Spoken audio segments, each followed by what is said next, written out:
En esta ocasión estamos con David Vallardo, editor de Revuelta Editores, con quien vamos a hablar sobre las novedades para este año de la editorial. Cuando hicimos en Lee por Gusto un post sobre los títulos que se iban a editar este año, por razones ajenas a nosotros no pudimos incluir a Revuelta. Ahora precisamente vamos a conversar sobre los títulos que nos tienen para este año y también un poco para recordar a los lectores de lo que habían editado antes. Okay, ¿Qué tal, David? ¿Cómo estás? Muy bien, muchas gracias. Lo que hicimos este año, y creo que pasó un poquito desapercibido porque lo sacamos justo sobre las postrimerías del año, lo editamos sobre la tercera semana de diciembre, fue en realidad una labor que venimos haciendo hace un par de años, ¿no? En la editorial, es reeditar y rescatar algunos poemarios que están agotados o que por circunstancias comerciales, editoriales, sobre todo en el caso de la poesía, no se reeditan por una cuestión de costos, por una cuestión comercial. Esta vez hemos reeditado un poemario que a nuestro juicio es importante, fundamental. Es un poemario que los jóvenes siempre buscan leer y que normalmente no encuentran, o lo encuentran en bibliotecas de las universidades, ¿no? O bibliotecas públicas, o sencillamente se lo prestan en fotocopias entre amigos. Lo que hemos hecho a fin de año es reeditar La Tortuga Ecuestre de César Moro, un poeta fundacional de la poesía, de la nueva poesía del siglo XX, ¿no? Y quizá uno de los más estudiados en las últimas décadas, ¿no?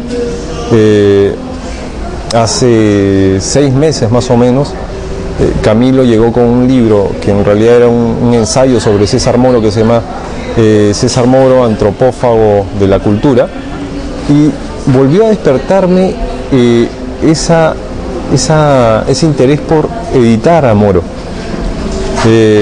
Así que buscamos los derechos, buscamos la edición definitiva de lo que podía ser La Tortuga Ecuestre y nos encontramos con que hace varios años ya a André Coiné, al albacea de los derechos de César Moro, estudioso de César Moro, estudioso de la literatura peruana, y Julio Ortega habían preparado la edición encargada por la UNESCO para la colección Alca.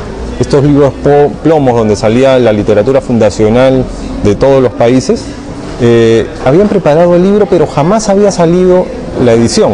Resulta que no había salido porque la UNESCO decidió liquidar o cortar las ediciones, las publicaciones de Alca, y este libro ya estaba terminado, culminado, a punto de la edición, pero no se llegó a editar.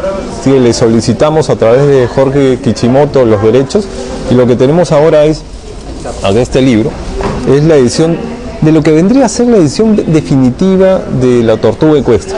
Digo definitiva porque André Coiné terminó este trabajo ya hace varios años, y André Coiné de alguna forma fue quien dio el orden también a la publicación que salió en el año 57, que es la primera edición, ¿no? Entonces André en esta edición pone unas notas a pie de página, anotaciones pertinentes para explicar un poco el contexto y por qué lo pone ahora y no lo puso en la primera edición. Anotaciones que tienen que ver, inclusiones que tienen que ver con el orden y la estructura en el poemario, de poner a Antonio como un abridor, ¿no? Y poner un poema final.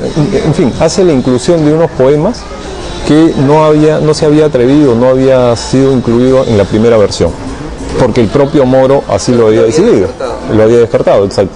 Pero en esta edición, que yo tomo, que es la edición de Alca, Coiné hace algunos reparos a esta edición y bueno, decide incluirlo, ¿no?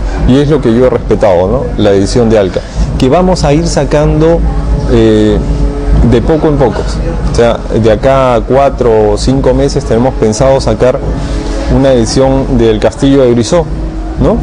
En bilingüe, en francés y en español, porque este poemario fue escrito en 1941 en México en francés. Ha salido algunas versiones, algunas traducciones parciales del Castillo de Brizot. Lo que vamos a hacer es tomar la edición definitiva, también esta edición que perteneció a Alca, que trabajó Coiné con Ortega.